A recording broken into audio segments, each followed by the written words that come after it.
तो यहाँ हम लोग पढ़े थे कि हरगोविंद को वह भेजने के लिए कहती है कि जाओ तुम ये संदेश सुना दो। कल हम लोग पढ़े थे यहाँ संवध्या को, तो आज हम लोग इसे समाप्त करेंगे। थोड़ी सी और बची हुई है कहानी।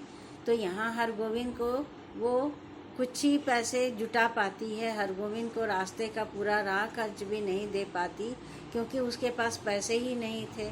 और इतना संदेश, वो अपना संदेश दे करके हरगोविंद को अपनी माँ के यहाँ भेजती है।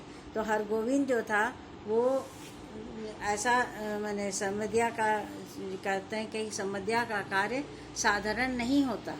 उसको ऐसे करना पड़ता है कि प्रत्येक शब्द को, संवाद के प्रत्येक शब्द को याद रखना, उसको उन्हीं भावों के साथ उसी सुर में सुनाना कोई आसान कार्य नहीं है। जिस तरह से बोला गया हो उस तरह से उसको सुनाना है। वह इन सब बातों, और ये है कि किंतु गांव के लोगों का मानना है कि संवध्या निठल्ला, कामचोर और पेटू होता है। इसलिए इसको निठल्ला, कामचोर और पेटू कहा गया है कि उसे कोई काम करने की इच्छा नहीं होती। वह आराम से जहाँ से संवाद ले जाना है और जहाँ जाना है संवाद पहुँचाना है, वह दोनों जगह से उसे खाना और पैसा उसके एवज में मिलते हैं। संवाद पहुँचाने के बदले उसे दिया जाता है भर पेट खाना, तरह तरह के व्यंजन, इसलिए उसे पेटू भी कहा गया। और उसको कोई काम करना नहीं पड़ता, आराम से गाड़ी में बैठ कर के अपना चला जाता दूसरे जगह पर, दूसरे देश में।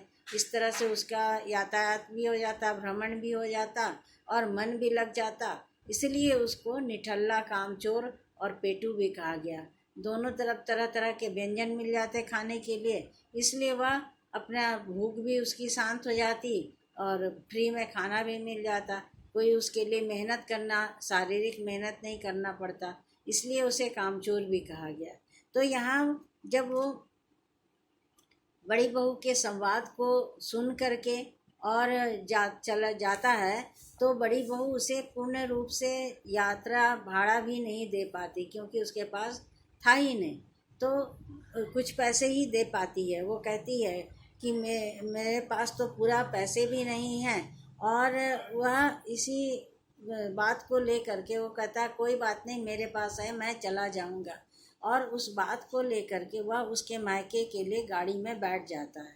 और गाड़ी में जैसे तैसे बैठ कर के फिर रास्ते में तो उसके साथ बहुत सारी बातें किसी किसी के साथ होती है, तो लोग उसे आश्चर्यचकित होकर के देखते भी हैं, क्योंकि वह थोड़ा अटपटा टाइप से बोलता भी है। तो यहाँ पर जब वह उसके मायके में पहुँचता है तो उसे लगता है कि पता नहीं इतने दिन हो गए, तो अब मुझे वहाँ उसके भाई या उसके माँ पहचानेंगे कि नहीं, गांव वाले कोई मुझे पहचानेगा कि नहीं।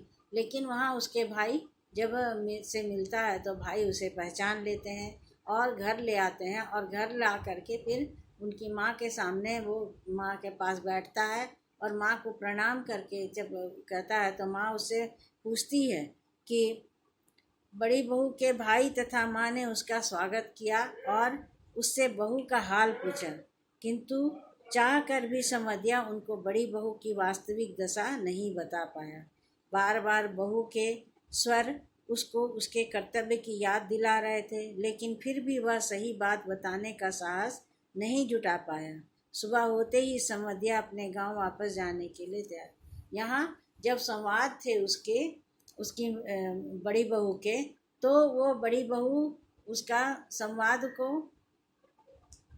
नहीं बता पाता है हरगोविंद, क्योंकि बड़ी जो इतने दुखद भरे संदेश थे वह यह सोच करके नहीं बताता है कि पता नहीं यदि मैं बता दूंगा उनकी बातों को यहाँ बता दूंगा तो इनकी जो माँ है वो अत्यंत ही उम्रदार हो चुकी हैं, उनके मन पर क्या असर पड़ेगा, फिर कोई आघात ना पहुँच जाए उनको, यह करके कह के भी वह नहीं बता पाता। और साथ में उसे यह भी अंदेशा होता है कि जब मैं इन बातों को बताऊंगा, इन बातों को बताऊंगा तो वो क्या सोचेंगे हमारे गांव के विषय में कि इस गांव के लोग कैसे हैं, यहाँ तो मेरी गांव की बेइज्जती होगी। इसलिए भी वह उन सब बातों को नहीं बता पाता और कह देता है। जब उसकी माँ और उसके भाई बहू के हालचाल पूछते हैं तो कह देता है कि हाँ सब अच्छे हैं, बहुत अच्छी हैं, वहाँ आराम से जीवन कट रहा है, कोई भी बात उसे नहीं बताता। तो इस तरह से वह उसके मायके में नहीं बता करके, लेकिन इसके दरमियान जब उसे खाना दिया जाता है, रात को खाना परोसा जाता है और उसकी माँ कहती है पहले हाथ मुँह धो करके खाना खा लो तब आराम करना। तो जब उसे खाना परोसा जाता है तो वह खाना देखता है, भूख तो उसे बहुत जो तेज लगी हुई थी, क्योंकि वो खा के भी कुछ नहीं निकला था और उसके पास पैसे नहीं थे कि वो रास्ते में भी कुछ खाता, उतने पैसे नहीं थे। तो जब खाना भी उसे परोसा जाता है, तरह तरह के व्यंजन रहते हैं, लेकिन उसे वो खाना खाया नहीं जाता। उस खाने को देख करके उसके आंखों में आंसू आ जाते हैं और वो उसके मन में एक भाव उत्पन्न होता है कि मैं तो यहाँ उनके मायके में इस तरह तरह के व्यंजन को खाऊंगा, लेकिन वहाँ बड़ी बहू जो है वो सिर्फ बथुआ साग उबाल करके खा रही है। और बथुआ साग कितने दिन खा पाएगी? कोई भी व्यक्ति अगर एक तरह का चीज़, वो भी साग, जो रोटी चावल नहीं वो करके साग सिर्फ खाती है, तो वो कितना दिन खा पाएगी और कैसे खा पाएगी? इस बात के को जब उसके मन में ध्यान आता है इस बात का, तब वो नहीं खा पाता, बिल्कुल भी खाना उसे नहीं खाया जाता। और वो कहता फिर कि खाना मुझसे नहीं खाया जा रहा, मेरा पेट भरा हुआ है। वह झूठ बोल देता, उस समय उसकी माँ को वह झूठ कह देता कि खाना उससे, उसका पेट भरा हुआ है, वो खाना उससे नहीं खाया जाता।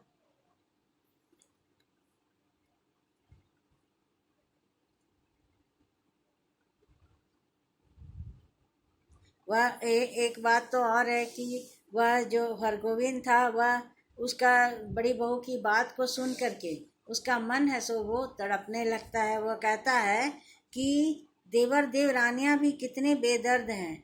ठीक अगनी धान के समय बाल बच्चों को लेकर शहर से आएंगे, 10-15 दिनों में कर्ज उधार की ढेरी लगाकर वापस जाते समय दो दो मन के हिसाब से चावल चूड़ा ले जाएंगे। फिर आम के मौसम में आकर हाजिर कच्चा पक्का आम तोड़कर बोरियों में बंद करके चले जाएंगे, फिर उलटकर कभी नहीं देखते। राक्षस हैं सब। अब उनके जो देवर देवरानियां थी, हरगोविंद उसे राक्षस की संज्ञा दे रहा है। क्यों राक्षस की संज्ञा दे रहा है? क्योंकि उनमें मानवता नाम की चीज नहीं है, इंसानियत की नाम की चीज नहीं है। उनके मन में किसी इंसान के प्रति प्यार प्रेम नम्रता नहीं है, क्योंकि उन्हें अपने सिर्फ अपने पति पत्नी और बच्चों से ही लगाव है। ये जो अकेली बैठी बड़ी बहू है, इनके साथ इनके लिए कोई नहीं सोच रहा। उनको लगता ये तो बेकार की बोझ बनी हुई है, इसलिए इनके लिए कोई सोचता नहीं और सिर्फ अपने में ही ख्याल रख उन लोग मग्न रहते हैं। इस कारण से वो शहर चले जाते हैं। जब बंटवारा करके तो माँ पूरे साल में 2 बार गांव आते, और एक बार तो अगहन के महीने में जब धान निकलता है तो वहाँ पर से धान और चूड़ा इत्यादि जो शुरुआत में होते हैं जाड़े के मौसम में, वो उस समय आकर के उसे ले जाते और बोरियों में भर के, दो दो मन के हिसाब से जो भी। और उसके बाद फिर आते एक बार ग्रीष्म काल में, जब गर्मियों में आम का सीजन होता है, तब आम के सीजन में आते और कच्चे पक्के आम अपने बोरियों में भर भर करके चले जाते। उनको इनसे कोई मतलब नहीं कि ये क्या खाती हैं, क्या पीती हैं, कैसे जीती हैं, इस उनकी भी उसको खबर लेने की वो लोग नहीं लेते।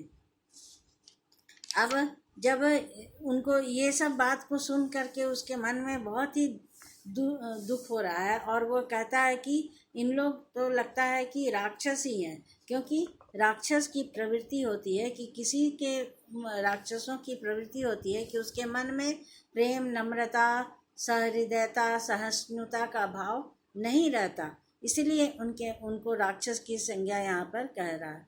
तो यहाँ हरगोविंद जब उसकी माँ को ये संदेश नहीं सुना पाता और फिर दूसरे दिन ही सुबह उठ करके फिर उसे जब नाश्ते पानी दिया जाता है तो वह नाश्ता भी नहीं कर पाता और कहता कि नहीं, मेरा पेट भरा हुआ है और मैं खा नहीं पाऊँगा, मुझे अच्छा नहीं लग रहा और मैं घर जाऊँगा। तो कहता है कि मैं अब जा रहा हूँ। तो उन लोग कहते हैं, उसकी माँ और भाई कहते हैं कि नहीं, अभी तो आए हैं आप, 2 दिन रुक जाते, 2 दिन गांव में रुक कर के यहाँ घूमना फिरना भी हो जाता। लेकिन वो कहता है कि नहीं, अब मुझे गांव जाना ही पड़ेगा। सो मैं जाता हूँ, क्योंकि उसको लग रहा था कि मैं किस तरह से उनकी बातों को इन लोगों के सामने रख पाऊँगा। और जब मैं रख पाऊँगा तो वो यह भी नहीं चाहता था कि बड़ी बहू हमारे गांव से यहाँ वापस आ जाए, क्योंकि जब वो उसे लक्ष्मी का रूप मानता था और जब उसके मन का भाव था कि जब वो लक्ष्मी गांव से चली जाएगी तो हमारा गांव तो निर्धन हो जाएगा, क्योंकि लक्ष्मी है तो गांव की शोभा है, और जब लक्ष्मी ही नहीं रहेगी तो गांव की शोभा नहीं रहेगी। इसलिए वह कभी भी नहीं चाहता था कि बड़ी बहुरिया अपने मैके आए, और इसलिए वह गांव को में उनकी बातों को यहाँ नहीं बता पाता। तब वो जब लौटने लगता है तो उसके माँ और भाई पूछते हैं कि आपके पास राह खर्च है ना, तो वो उसमें भी वो झूठ कह देता है। उसे लगता है कि मेरी तो बेइज्जती हो जाएगी यदि मैं ना कहूँगा तो इसलिए वह कह देता है कि हाँ, मेरे पास राह खर्च है। और वह राह खर्च नहीं, पैसे नहीं होने के कारण पैदल ही अपने गांव को लौटता है, पगडंडी पगडंडी होकर के। पगडंडी मतलब समझते हो, जो कहते हैं कि खेत खेत के बीच में जो पतला पतला सा मेर बना हुआ रहता है, आर जिसको कहते हैं, आर पर एक एक आदमी चल सकता है। तो वो उस तरह से रोड से ना जा कर के पगडंडी से ही चला के आ जाता है, क्योंकि उस तरफ से वो थोड़ी दूरियां कम हो जाती, सड़कों की दूरियां अधिक होती है और इसकी दूरियां कम हो जाती, इसलिए वह इधर आ जाता है। तो इधर से अपने गांव आता है और उसके पास बिस्तर पर 20 कोस तक पैदल चलने के कारण हरगोविंद गांव पहुंचते पहुंचते चेतना शून्य हो जाता है। अर्थात कहने का भाव है कि वह जब गांव पहुंचता है तो उसकी स्थिति काफ़ी खराब हो जाती है, क्योंकि ना तो उसके शरीर में भोजन है और ना तो वह गाड़ी से आया। तो वह पैदल और भूखा चलते चलते वह निश्चेत हो जाता है, और आ कर के वह बड़ी बहू ने उसे बिस्तर पर लिटाया, वह बार बार बड़ी बहू से गांव छोड़कर ना जाने का आग्रह करता है। कहता है कि नहीं, तुम नहीं जाओ, यहाँ से छोड़ करके आप मत जाओ, क्योंकि यदि आप चली गई तो यहाँ ये गांव है जो सुनना पड़ जाएगा, सुनसान हो जाएगा। इसलिए वह उनको जाने की मनाही करता है। और फिर वो बड़ी बहू को भी अंदेशा होता है अपना कि हमने भी इस संदेश को वहाँ भिजवा करके गलती की, जो अपनी माँ को भी तंग की, माँ को भी दुख पहुँचा होगा मेरे संदेश को सुन करके। लेकिन अंत में वह संवेद जो था वो बोलता है कि मैं नहीं बताया, और अपना जो उसका फर्ज था वो निभाता है। वो कहता है कि मैं आपकी सेवा करूँगा। अंतिम में वो बड़ी बहू को सांत्वना देता है कि ठीक है, आपके हवेली में आपका कोई नहीं है, लेकिन मैं आपका ही हूँ और मैं आपकी सेवा करूँगा। जो कष्ट होगा वो मुझे बताना, मैं उस कष्टों को दूर करने का पूरा प्रयास करूँगा। इस तरह से वहाँ बड़ी बहू को वह अपने गांव में ही रोक लेता है। यहाँ कहते हैं कि खड़ी बोली का प्रयोग हुआ है, और भाषा में चित्रात्मकता है। क्यों चित्रात्मकता का अर्थ होता है कि जैसे हम जब बोल रहे हैं कहानी को, जब सुन रहे हैं, पढ़ रहे हैं, तो या हम सुन रहे हैं तो ऐसा महसूस होता है जैसे वो मेरे समक्ष वो घटनाएं घट रही हैं, मैं उस घटनाओं को देख रहा हूँ।